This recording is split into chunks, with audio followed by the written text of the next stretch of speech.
They say time heals all wounds, but they're wrong. Time just gives you the silence you need to sharpen your blade. I'm 60 years old now. My face is a map of every sleepless night I spent raising a boy who the world tried to throw away.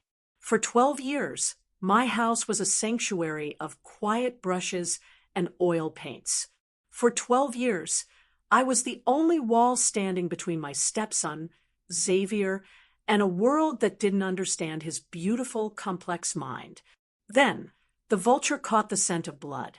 Or rather, he caught the scent of a legacy he never earned. It started on a Tuesday. The air in the gallery was thick with the smell of expensive perfume and even more expensive lies. One of Xavier's abstract pieces, a haunting swirl of deep indigo and jagged crimson, had just been valued at $3.1 million. To the critics, it was a masterpiece of neurodivergent expression. To me, it was my son's soul on a canvas. The heavy glass doors of the gallery swung open, and the temperature in the room seemed to drop 20 degrees. In walked Sterling. He looked exactly the same as the night he packed his leather suitcases and left us for a woman half my age, polished, arrogant, and utterly hollow. Beside him was a man in a sharkskin suit carrying a briefcase that probably cost more than my first car. A lawyer. Sterling, I said, my voice as steady as a heartbeat in a tomb. You're 12 years late for dinner. He didn't even look at me. His eyes were locked on that painting. I heard my son was a prodigy. Regina, I've come to claim what's mine.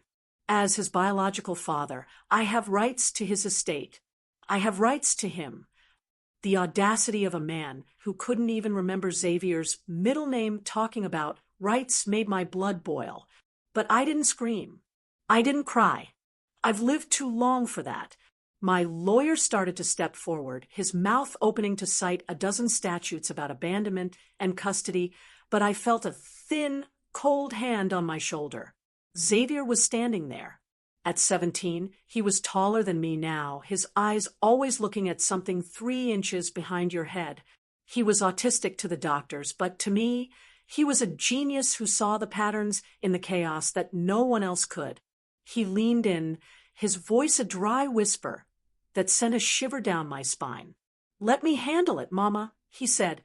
"He thinks he's here for the money. He doesn't realize he's here for the funeral." Sterling chuckled, a greasy, condescending sound. "The boy is delusional, Regina.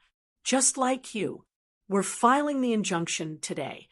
I'm taking the art, the intellectual property, and since he's still a minor under your negligent care, I'm taking guardianship. I've already moved back into the city. I'm not leaving until I have every cent and every canvas." I looked at Sterling, really looked at him. I saw the desperation behind his designer sunglasses. He wasn't just greedy, he was running from something. He needed that money to cover a hole he dug for himself. He thought he was the predator. He had no idea he had just walked into a cage we'd been building for over a decade. "You want the money, Sterling?" I asked, a slow smile spreading across my face. "Take it. Take every dime. My lawyer won't fight you." My lawyer turned to me, eyes wide with horror, but I silenced him with a look. I knew what Xavier had painted into the layers of that $3 million canvas. It wasn't just art. It was a map. It was a confession of what Sterling had done 12 years ago, a crime far darker than just leaving his family.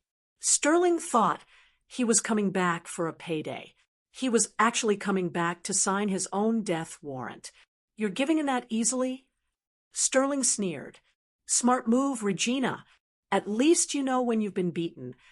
"Oh, I'm not beaten, Sterling," I whispered as they walked away. "I'm just getting started." Xavier looked at the empty space where the painting had hung. He took the bait. "Mama." "Yes, he did, baby," I replied. "Now let's go get the gasoline. You think this is a story about a greedy ex-husband? You're wrong. Sterling didn't just leave 12 years ago. He left a trail of bodies, and he thinks he got away with it. But Xavier remembers every single detail. And what's hidden underneath the paint is about to send Sterling to a place worse than prison. The betrayal goes deeper than you can imagine, and the revenge is going to be colder than the winter. If you want to see exactly how we destroy a monster, hit that subscribe button right now and turn on notifications. You do not want to miss what happened next, because the real crime is about to be revealed. Drop a comment below. Should a mother ever forgive? I'll be reading every single one. Sterling didn't realize that when you leave a child like Xavier, you don't just leave a vacuum. You leave a witness who never blinks. While Sterling was out playing house with a trophy wife and blowing through stolen capital, Xavier was sitting in the dark, processing the world in binary and brushstrokes. He didn't just paint colors, he painted data. He painted the things he wasn't supposed to see that rainy night 12 years ago, the night Sterling thought he was just stepping out for a pack of cigarettes, and never came back. "Mama," Xavier said as we sat in our kitchen, the silence of the house weighing heavy now that the gallery was empty. He thinks the red in the corner is just sunset. He doesn't know it's the taillights of the car he pushed into the ravine. My heart skipped a beat. I've always known my son saw the world differently, but the clarity of his memory was a weapon I was only just beginning to understand.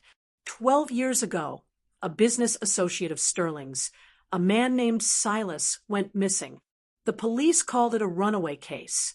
Sterling called it unfortunate timing for his departure. I called it a lie. "He's going to sell it, Xavier," I whispered, clutching my mug of tea until my knuckles turned white. "He's going to put that painting on a private auction block by Friday. He needs the liquidity to pay off the sharks he's been swimming with." Xavier's hands were stained with charcoal, his fingers dancing in the air as if he were still mapping out the betrayal. "Let him sell it to the buyer from Chicago, the one with the scars on his hands. That's Mr. Henderson. He's been looking for Silas for a long time. He just needs to know where to dig." The level of calculated coldness in my son's voice sent a chill down my spine, but it was a welcome one. Sterling had spent years treating Xavier like a broken toy, something to be discarded because it didn't fit his image of a perfect heir. Now, that broken toy was the only thing standing between Sterling and a lifetime behind bars. Or worse, the phone rang. It was Sterling. Even through the speaker, I could smell the expensive scotch and the unearned confidence. "Regina, darling," he drawled, the word darling sounding like a slur coming from his mouth. "My lawyer tells me you vacated the injunction. Smart girl. I've already got a buyer lined up. $5 million. It turns out tragedy sells even better than talent. I'll be by the house tomorrow to collect the rest of the collection. Have them packed. Don't make this difficult, or I'll have the sheriff haul them out." "You're coming here?" I asked, my voice dropping to a low, dangerous octave. "After 12 years of silence, you want to walk back into this house?" "It's my house legally," he snapped. "The deed was never fully transferred. I've been paying the property taxes from a blind trust. Consider it my investment in my son's hobby. I'm coming for everything, Regina, the art, the house, and the satisfaction of seeing you on the street." I looked at Xavier. He was nodding slowly, a predatory glint in his eyes that I'd never seen before. "Come on over, Sterling," I said, a jagged edge to my words. "The door will be open. But just so, Xavier's been working on a new piece. A portrait. He says it's his most realistic work yet. He calls it The Ravine." There was a sharp, sudden silence on the other end of the line. I heard the sound of a glass hitting the floor. Sterling's breathing became heavy, ragged. "What did you just say?" I said. "Come and get what's yours," I replied, then hung up. I turned to Xavier. "Is it ready?" He pulled back the heavy velvet curtain in the corner of his studio. There, on a massive canvas, was a scene that made my stomach turn. It wasn't abstract, this time. It was a hyper-realistic rendering of a muddy embankment, a silver sedan submerged in gray water, and a man's face, Silas, pressed against the glass, eyes wide with the realization of betrayal. And in the reflection of the car's chrome bumper, you could clearly see a man standing on the shore. A man wearing the gold signet ring that Sterling still wore on his pinky finger today. "He's going to kill us if he sees this, Xavier," I whispered. "No, Mama," Xavier said, his voice as cold as a winter grave. "He's going to try. And that's when we'll finally have the permission to finish him." The morning Sterling was due to arrive. The air felt electric, like the static before a massive storm. I spent the early hours in the kitchen, not cooking, but watching the driveway. My hands didn't shake. When you've spent 12 years building a life out of the scraps a man threw away, you lose the capacity for fear. You replace it with a cold, hard resolve that functions like a machine. Xavier was in his studio, unusually silent. He wasn't painting. He was arranging his brushes in a perfect horizontal line, a ritual he performed only when his mind was racing at 1,000,000 miles per hour. He didn't look at me when I walked in, but his voice was steady. "He's bringing more than just a lawyer this time, Mama. He's bringing his fear. It smells like sour copper. Let him bring whatever he wants," I said, adjusting the collar of my silk blouse. I wanted to look expensive when I watched him go bankrupt. "The trap is set, Xavier. You're sure about the reflection in the chrome? It has to be unmistakable." Xavier finally looked up. His eyes, usually distant, were sharp enough to cut glass. "The ring is there, Mama. The gold lion with the ruby eye. The one he never takes off because he thinks it makes him look like a king. To the world, it's jewelry. To a forensic digital scanner, it's a fingerprint." At exactly 10 o'clock, a black SUV roared up the gravel path, kicking up dust that choked the rose bushes Sterling had never helped plant. He stepped out, looking frantic. He wasn't wearing his designer sunglasses today. His eyes were bloodshot, darting around the property as if he expected the police to jump out from behind the oak trees. He didn't knock. He burst through the front door. His lawyer, a man named Mr. Vance, stumbling behind him. "Where is it?" Sterling roared, his voice cracking. "Where is that painting you mentioned on the phone? The ravine. Where is it, Regina?" I stood at the top of the stairs, looking down at him. "Good morning to you too, Sterling. I see you've lost your manners along with your conscience." "Don't play games with me," he screamed, lunging toward the stairs. Mr. Vance grabbed his arm, whispering something about decorum and legal standing, but Sterling shoved him away. "You told me he painted it. You told me he saw." How could he see? He was 5 years old. He was strapped in his car seat. The room went deathly quiet. Even Mr. Vance froze, his briefcase halfway open. "Strapped in his car seat. Where's Sterling?" I asked, my voice a whisper that filled the entire foyer. "You told the police Xavier was with me that night. You told them you were at a business dinner. Why would my son be in a car seat near a ravine if you were at a steakhouse downtown?" Sterling's face went from a heated red to a ghostly, sickly white. He realized his mistake instantly. The vulture had just caught his own neck in the snare. I misspoke," he stammered, his eyes bulging. I meant he has a vivid imagination. That's what autism is, right? Making up stories." "Is it?" I walked down the stairs, one slow, deliberate step at a time. I felt like a judge approaching the bench. Because Xavier doesn't make up stories, Sterling. He records. He is a biological black box flight recorder, and he's been waiting 12 years to play back the tape. I led them into the studio. The velvet curtain was still drawn. I could see Sterling's hands trembling. He reached for the cord, his gold lion ring catching the light.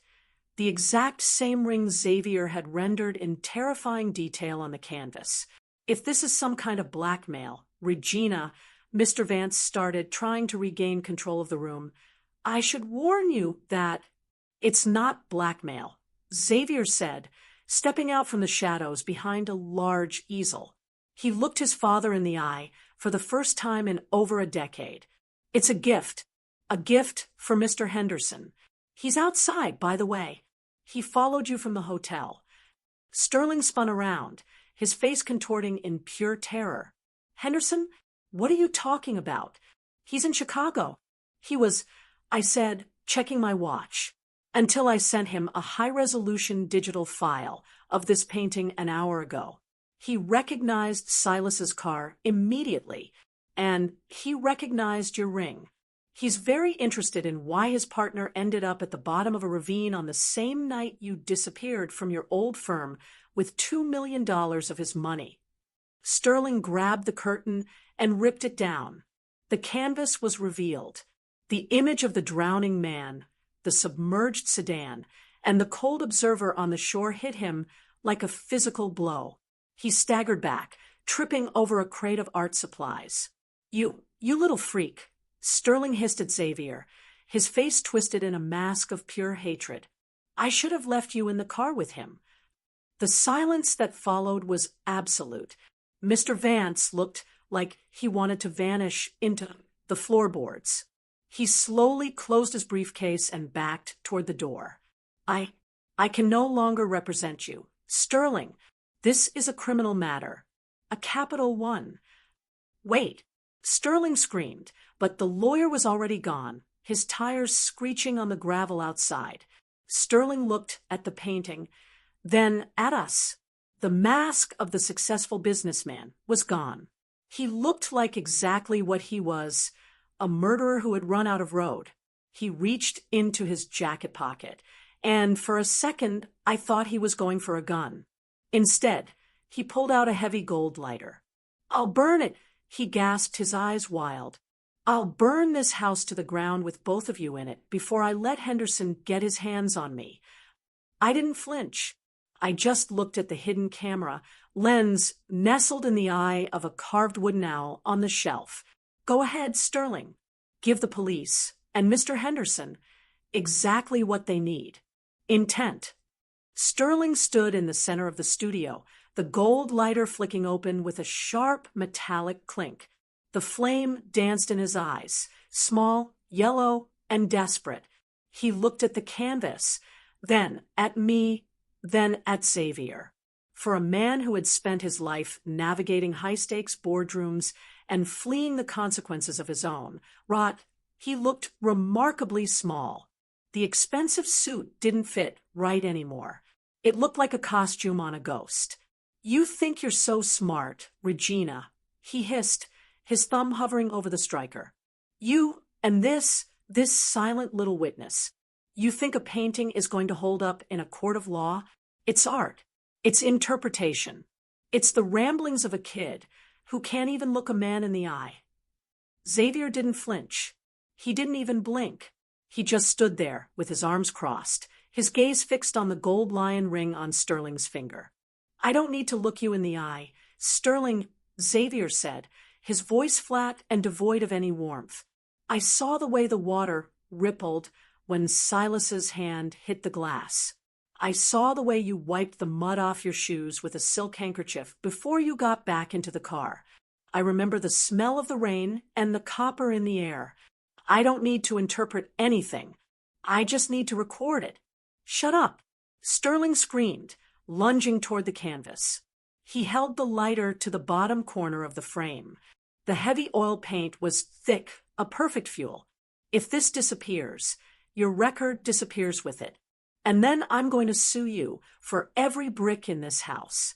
I'll have you sleeping in the dirt where you belong. I didn't move to stop him. I didn't scream. I just leaned against the doorframe and checked my watch. 10 seconds, Sterling. That's how long it takes for the silent alarm I tripped when you walked in to reach the local precinct.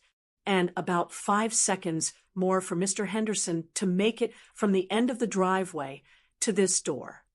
The name Henderson acted like a physical blow. Sterling's hand shook. the flame wavering against the wood of the frame. He knew Henderson wasn't a man who called the police. Henderson was a man who brought a shovel and a very long memory. "You're lying," Sterling gasped, though his sweat-soaked forehead said otherwise. "You're bluffing. You wouldn't risk Xavier getting hurt." "I'm not risking anything," I said, my voice dropping to a whisper that felt like a razor blade. "Because Xavier isn't the only one who remembers that night. I remember the phone call you made from the burner phone you thought I didn't know about. I remember the way you scrubbed the trunk of the car for 3 hours the next morning. I didn't say anything then because I was scared. I was a mother with a small child and a husband who looked like a monster. But I'm 60 now, Sterling. I've lived my life. I have nothing left to lose, and everything to gain from watching you burn."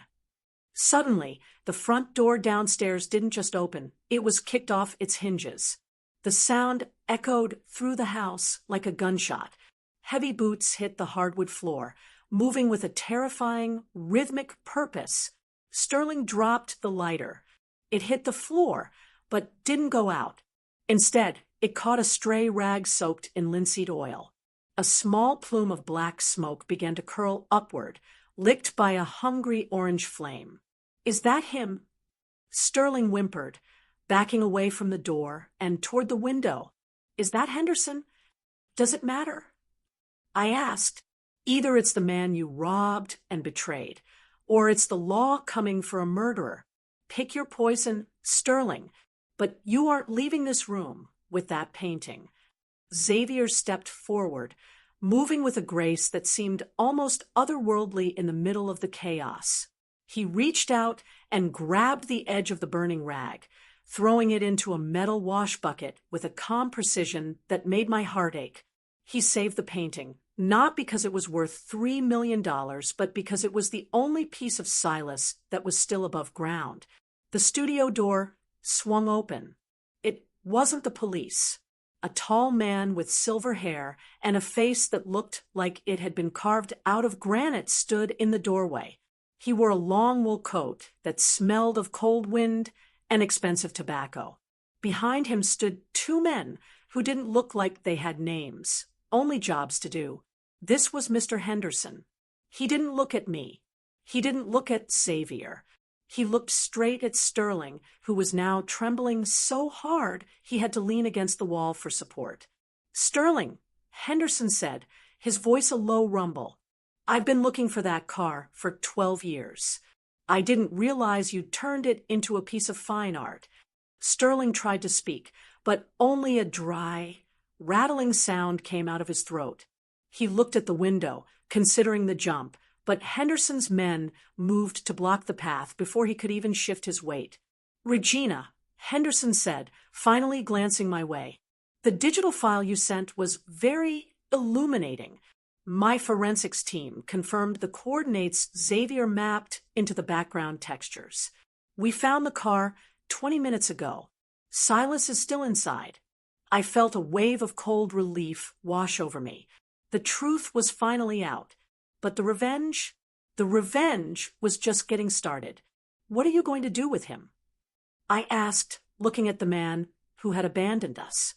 Henderson stepped into the room, his eyes fixed on the gold lion ring on Sterling's finger. "He owes me $2 million plus 12 years of interest. But more importantly, he owes Silas a debt that can't be paid in currency. We're going to take a little drive, Sterling, just like the one you took Silas on." Sterling let out a sob, falling to his knees. "Regina, please, tell them it was an accident. I'll give you the money. I'll give you everything." I looked down at him, the man I once thought I loved, and felt absolutely nothing. No pity, no anger, just the satisfaction of a job well done. "I don't want your money, Sterling," I said, turning my back on him. "I already have everything I need. Xavier, go get your coat. We're leaving. You can't leave me with them." Sterling screamed as Henderson's men grabbed him by the armpits and dragged him toward the door. Regina! Xavier! As we walked down the stairs, leaving the screams behind, Xavier looked at me. For the first time in years, a small, genuine smile touched his lips. The patterns are finally straight, Mama. Yes, they are, baby, I said. Every single one. The SUV carrying Sterling and Henderson's men vanished into the night, the red taillights fading like dying embers. The house was finally quiet, but it wasn't the peaceful quiet I had spent 12 years cultivating. It was the heavy, suffocating silence of a grave that had just been opened. I stood on the porch, the cold air biting at my skin, watching the dust settle on the gravel. Mama, Xavier said, standing just behind me. He wasn't looking at the road. He was looking at his hands, still stained with the charcoal he'd used to sketch out his father's downfall. We aren't done. He thought Silas was the only one, but there's a place in his new house, a room beneath the floor. It's where he keeps the things he can't burn. I turned to look at my son. His ability to perceive the world through fragments of memory and skipped heartbeats had always been my greatest mystery. How do you know about his new house, Xavier? You've never been there. I saw the blueprints on his lawyer's laptop while they were arguing in the gallery. Xavier said, simply. He didn't think I was looking. He thought I was just staring at the wall. But the wall has reflections. He built a reinforced cellar in the basement of that estate he bought with the stolen money. It's not for wine, Mama. It's for the ledger. The ledger. My breath hitched. 12 years ago, Sterling wasn't just a murderer. He was a thief on a grand scale. He had been the lead accountant for Henderson's firm, and when Silas, the only man who could track the digital breadcrumbs, confronted him, Sterling ended the conversation at the edge of a ravine. But Sterling was never smart enough to delete everything. He was a hoarder of leverage. He would have kept a record of every name, every bribe, and every cent just in case he ever needed to burn the whole world down to save himself. If Henderson finds that ledger before we do, I whispered, he won't just kill Sterling. He'll come for us next to make sure the secret dies with the family. Then we have to get there first, Xavier replied. We didn't call the police. We didn't call for help. I grabbed my keys, and we headed toward the city. Sterling's new estate was a monstrosity of glass and steel, a monument to a man who had no taste and too much blood on his hands.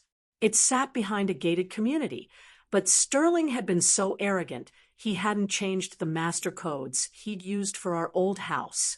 He thought he was a ghost, untouchable and untraceable. The drive was silent.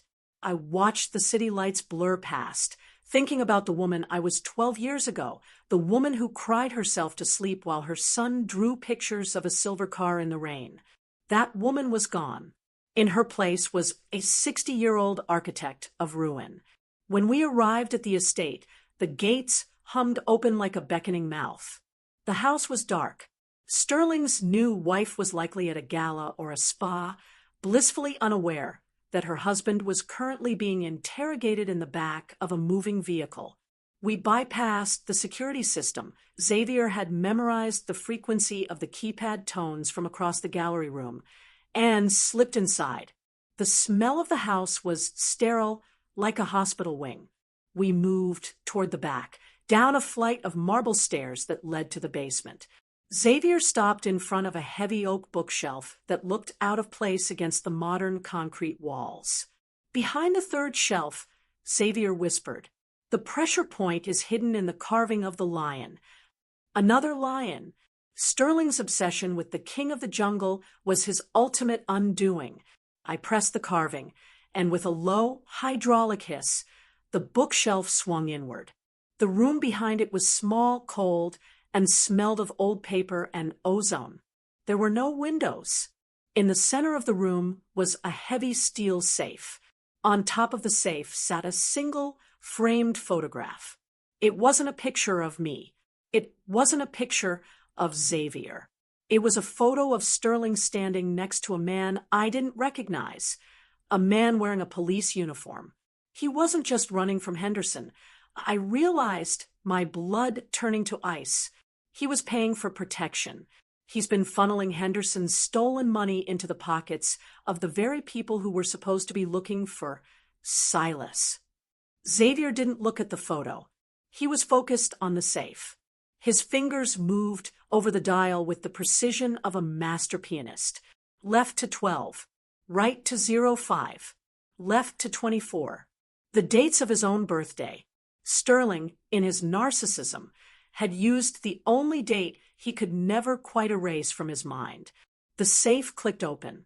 Inside was the ledger, a thick, leather-bound book, and a digital drive. But there was something else. A small velvet box. I opened it. Inside was a necklace. My mother's necklace. The one Sterling said had been lost during a burglary weeks before he disappeared. He hadn't lost it. He had kept it like a trophy, a reminder of the life he had successfully dismantled. "Mama," Xavier said, holding the ledger, "the police aren't coming to help us. They're coming to clean up." Just then, the sound of a car door slamming echoed from the driveway above. Not Henderson's SUV. This was the rhythmic, authoritative slam of a cruiser. "They're here," I said, tucking the necklace into my pocket and grabbing the digital drive. "But they don't know that we aren't the victims anymore." The basement was a tomb of concrete and secrets, and the air had suddenly become very thin. Above us, the heavy, rhythmic thud of combat boots moved across the marble floors. These weren't the footsteps of a neighborhood patrol. They were the movements of men who knew exactly where the bodies were buried because they'd helped dig the holes. "Mama," Xavier whispered, his eyes fixed on the ceiling. "There are 4 of them. 2 in the foyer, 1 in the kitchen, and 1 moving toward the stairs. They aren't shouting police. They aren't identifying themselves. They're hunting." I clutched the digital drive in my hand, the plastic edges digging into my palm.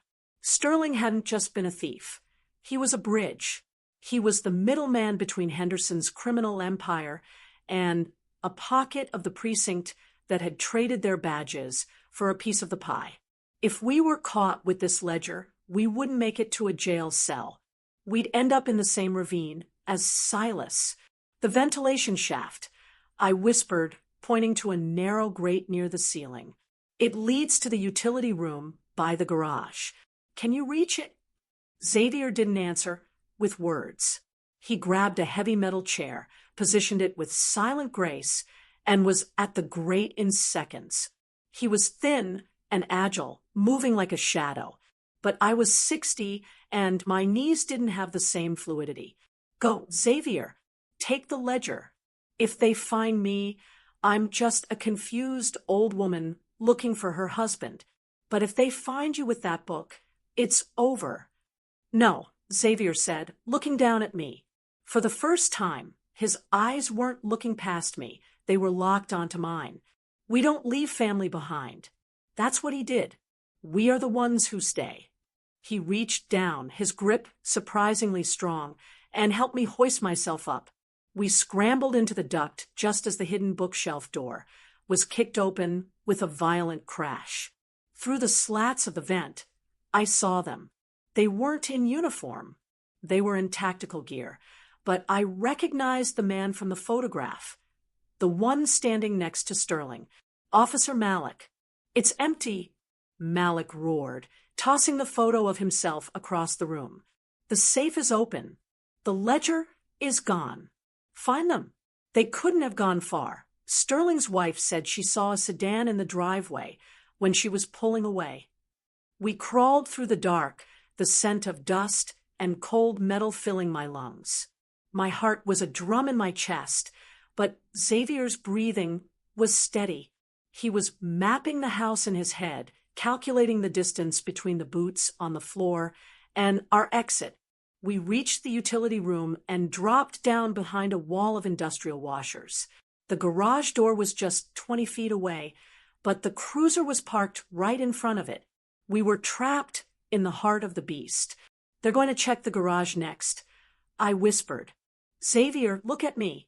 If we can't get out, we have to make sure this data gets to the one person Malik is actually afraid of. Henderson, Xavier said. No, I replied, a dark idea taking root in my mind. The Chicago Tribune. But we need a distraction. We need to turn the vultures against each other. I pulled out my phone and dialed the one number I had memorized from Sterling's call logs years ago. It wasn't the police. It was Henderson's burner. He picked up on the second ring. What? Henderson, I said, my voice a cold wire. Malik is at Sterling's house. He's emptying the safe. He's taking the ledger, and he's planning to use it to pin Silas's murder on you and Sterling both. He wants to be the only one left standing. There was a long, heavy silence. I could almost hear the gears turning in Henderson's head, the paranoia of a career criminal meeting the reality of a corrupt cop. Where are you, Regina? I'm the one giving you the chance to survive. I said, Malik has 3 men with him. If you want that ledger, you better get here before he burns it. I hung up and looked at Xavier. Now, we wait for the collision. 10 minutes later, the quiet of the estate was shattered. Another black SUV, the one that had taken Sterling, screamed up the driveway. The sound of gunfire erupted almost instantly. It wasn't the movies. It was short, sharp cracks that echoed through the concrete walls of the garage. Malik and his men scrambled out of the basement, drawn toward the front of the house by the chaos. This was it. The cruiser? I said. The keys are probably in the ignition. They never think anyone will steal a cop car. We slipped out of the utility room and into the garage. The air was thick with the smell of gunpowder. I climbed into the driver's seat of the cruiser, my hands finally shaking, and turned the key. The engine roared to life. Xavier jumped into the passenger seat. The ledger clutched to his chest. Mama, look. In the rearview mirror, I saw Sterling. He had escaped Henderson's SUV during the crossfire and was running toward us, his face a mask of blood and desperation. He reached for the door handle just as I shifted into reverse. Regina, let me in. They'll kill me, he screamed, banging on the glass. I looked at him, the man who had abandoned us, the man who had let Silas drown, the man who had traded his son's future for a gold ring. I didn't unlock the door. I didn't even tap the brakes. You said you wanted to handle it. Xavier, I said, my voice as cold as the grave. Handle it. Xavier leaned over and rolled the window down, just an inch. He looked his father in the eye, the same way he had in the studio. You always said I was a broken record, Dad, but a record only plays what you put on it. You put this on us. I slammed the accelerator. The cruiser jerked back, throwing Sterling to the pavement. I didn't look back to see if he got up. I didn't look back to see if Malik or Henderson won the shootout. I had the ledger, I had the drive, and I had my son. The vulture was finally on the ground. Now, it was time to pick the bones clean. The siren didn't need to be on for the world to feel like it was screaming. I drove that cruiser like a woman possessed, the speedometer climbing as we tore away from the carnage at the estate. My hands, age-spotted and weathered, felt like iron on the steering wheel. Beside me, Xavier was silent, his eyes fixed on the side mirror. He's still there, Mama, Xavier said, his voice a low monotone that cut through the rush of the wind. Who, Xavier? Henderson? Malik? I checked the rear view. The road behind us was a dark ribbon of asphalt, illuminated only by the flickering streetlights of the outskirts. No, the silver sedan, the one from the bridge, the one from my dreams. My blood turned to ice. I glanced at the mirror. Far back, almost invisible if you weren't looking for it, was a pair of headlights. They weren't erratic like a pursuer in a frenzy. They were steady, maintaining a perfect, haunting distance. It was the same make and model as Silas's car, The car Sterling had pushed into the ravine 12 years ago. That's impossible, I whispered. That car is at the bottom of a lake, or in a police impound lot by now. The car is gone, Xavier said, turning his head to look at me. But the driver isn't. He's been waiting for the ledger to surface. He didn't want the money, Mama. He wanted the names. I realized then that the ledger wasn't just a record of theft. It was a list of every person Sterling had erased to keep his secret. Silas was just the beginning. As we hit the highway, the silver sedan began to accelerate. It didn't try to ram us. It pulled up alongside the cruiser, matching our speed perfectly. I looked over. The windows were tinted dark, reflecting the moonlight. But then, slowly, the driver's side window rolled down. The man behind the wheel wasn't a ghost. He was real. He was middle-aged with a jagged scar running from his temple to his jaw, a mark of someone who had survived a fall that should have been fatal. Silas, I gasped, the name catching in my throat. The man didn't smile. He didn't wave. He just held up a badge, not a local precinct badge, but a federal one. He had been the one inside the car that night, yes, but he hadn't died. He had been undercover, and Sterling's betrayal had nearly cost him his life. For 12 years, he had been a dead man walking, waiting for Sterling to lead him back to the source of the rot. He gestured for me to pull over. Don't, Xavier said. If we stop, the ledger becomes government property. And if it becomes government property, the people Malik works for will make it disappear before it ever reaches a courtroom. Silas isn't here to save us, Mama. He's here to finish his mission. He needs the book to buy his life back. I looked at my son, then at the man in the silver car. The betrayal wasn't just Sterling's. It was a web that stretched all the way to the Capitol. Everyone wanted a piece of the vulture, not for justice, but for leverage. Where do we go, Xavier? We can't outrun a federal agent and a criminal hit squad at the same time. The museum, Xavier said, a strange light appearing in his eyes. The one where the gala is happening tonight. The one where Sterling's friends are all gathered. We don't hide the truth in a basement anymore, Mama. We put it on display. I understood his plan instantly. It was aggressive. It was cold. It was exactly what Sterling deserved. We weren't going to the police, and we weren't going to the feds. We were going to the court of public opinion, where the secrets in that ledger would be broadcast to every camera and every social media feed in the city. I slammed on the brakes. A maneuver so sudden the silver sedan shot past us. I pulled a hard U-turn across the median, the cruiser's tires screaming in protest. Hang on, Xavier, I said, my heart pounding against my ribs. We're about to give them a masterpiece they'll never forget. As we roared back toward the city center, I saw the silver sedan turning around in the distance. Silas was coming. Malik's men, if they survived the shootout, were coming. Henderson was coming.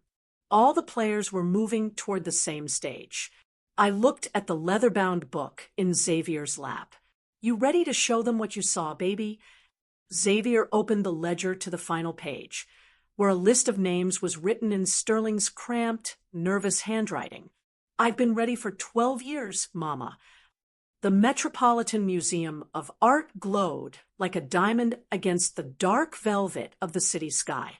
It was the night of the Founders' Gala, a gathering of the city's most influential, the same people who had toasted to Sterling's triumph just days ago. They were all there, the judges, the commissioners, and the developers who had built their empires on the bones Sterling provided. I pulled the stolen cruiser right onto the red carpet, the tires screeching as I brought the vehicle to a halt in front of a sea of tuxedos and silk gowns. The valet froze, his hands suspended in midair. The paparazzi, sensing a scandal far more juicy than a starlet's wardrobe malfunction, turned their cameras toward us. The flashes were blinding, a strobe light of impending doom. Xavier, I said, checking the rear-view mirror one last time. The silver sedan was turning the corner, and behind it, a fleet of dark SUVs. Henderson's or Malik's, it didn't matter. The vultures were converging. Take the ledger. Use the projector in the main hall. I'll buy you the time. Mama, you can't face them alone, he said, his hand gripping the leather-bound book. I'm not alone, I said, looking at the necklace in my hand, my mother's necklace, reclaimed from Sterling's cold safe. I have 60 years of being invisible on my side. Go, make them look. Xavier slipped out of the passenger side, disappearing into the crowd with the fluid grace of a ghost. I stepped out of the driver's side, the cruiser's blue lights still flickering, casting an eerie glow on the faces of the socialites. I looked like a madwoman, hair windswept, clothes stained with the dust of the basement, but I stood tall. Regina, a woman in a shimmering gold dress, stepped forward, her face a mask of practiced pity. It was Julianne, Sterling's new wife. What is the meaning of this? Where is Sterling? Sterling is exactly where he belongs, Julianne, I said, my voice carrying over the crowd. He's at the end of his rope, and he's taking all of you with him. A murmur rippled through the crowd. Suddenly, the glass doors of the museum burst open. It wasn't Xavier coming out. It was Silas. The man with the scarred face stepped onto the carpet, his federal badge held high. Behind him, Henderson's men arrived, and for a moment, the red carpet looked like a battlefield. Step aside, Regina, Silas growled, his eyes fixed on the museum entrance. The boy has the ledger. If he opens that book in there, the whole city burns. I have orders to secure that evidence. Orders from whom? Silas? I challenged, stepping in front of him. From the people on page 42, or the judge standing right there in the third row. Before he could answer, a giant screen in the foyer of the museum, usually reserved for displaying donor names, flickered to life. But it wasn't showing names. It was showing the painting, the ravine. The high-resolution image filled the hall, the details of the submerged car, and the drowning man, so vivid they seemed to leak off the screen. The crowd gasped, a collective intake of breath that sounded like a dying gasp. And then the image shifted. Xavier had found the digital interface for the museum's presentation. He wasn't just showing his art, he was layering the ledger's contents over it. Names, dates, and bank account numbers began to scroll over the image of the crime scene. The contributions made to the very people standing in that room were laid bare. "That's my account," someone screamed. "What is this?" "This is a hoax," another shouted. But the data was too specific to be a hoax. It was the blueprint Xavier had seen in the layers of the paint. The crowd began to panic, the elite turning on each other as they realized their secrets were being broadcast to the world. Silas lunged for me, trying to push past, but he was intercepted, not by the police, but by Henderson. The criminal and the Fed collided in a mess of old grudges and new fears. "It's over, Silas." Henderson roared. "If I'm going down, I'm taking the man who died 12 years ago with me." I turned and walked into the museum, leaving the chaos behind. I found Xavier in the control booth, his fingers flying across the keyboard. He looked at me, and for the first time in his life, he didn't look like a boy trying to find his place. He looked like the master of the house. "They're calling the power company to shut us down, Mama," Xavier said. "We have 3 minutes." "That's all we need," I said. "Show them the last page." The screen changed one last time. It wasn't a list of names. It was a video, the footage from the hidden camera in the studio. It showed Sterling standing over the painting, his gold lighter out, screaming, "I should have left you in the car with him."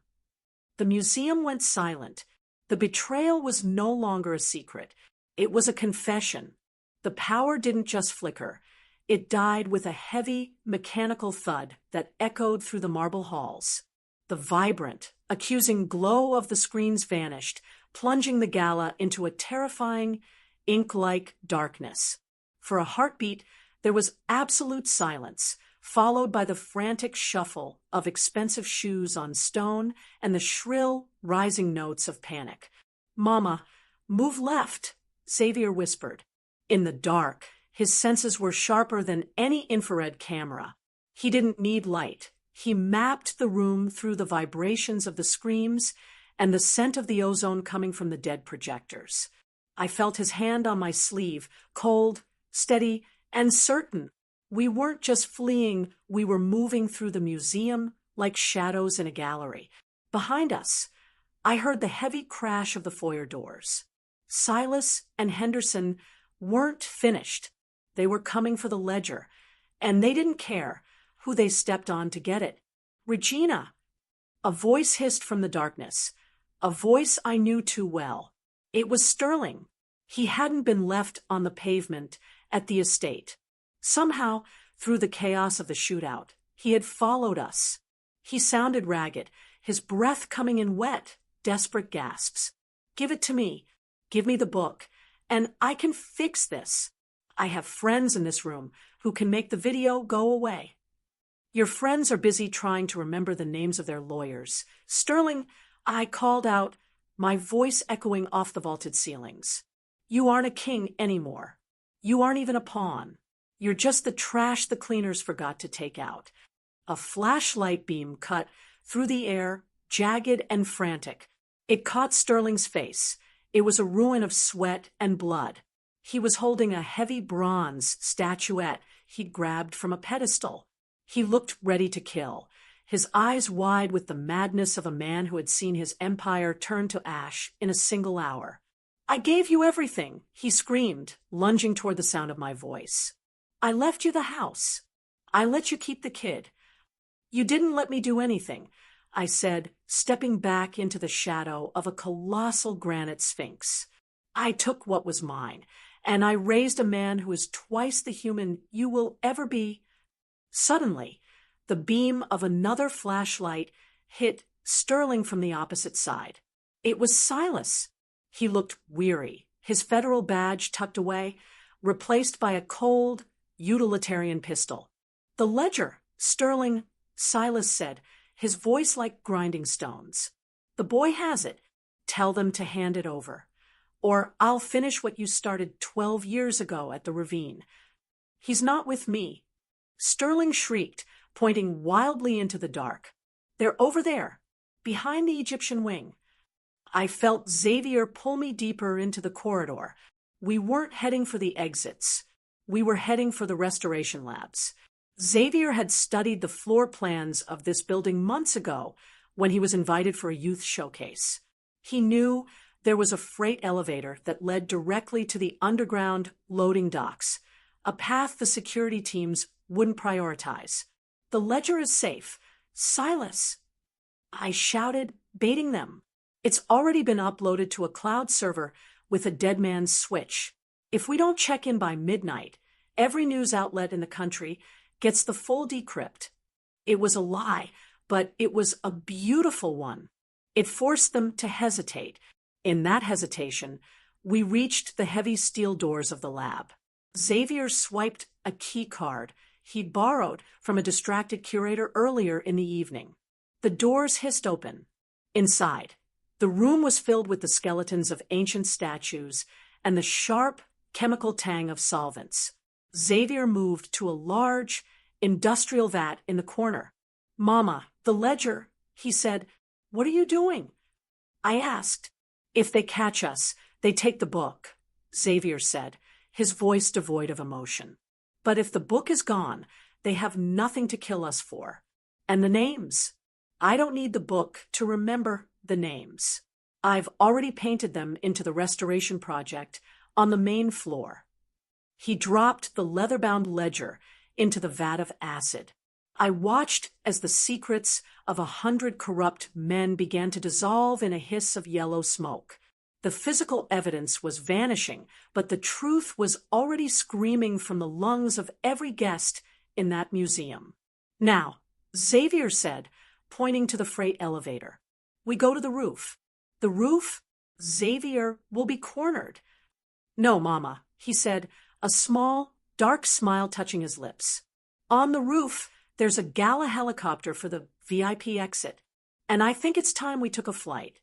As the elevator doors closed, I heard the lab doors burst open.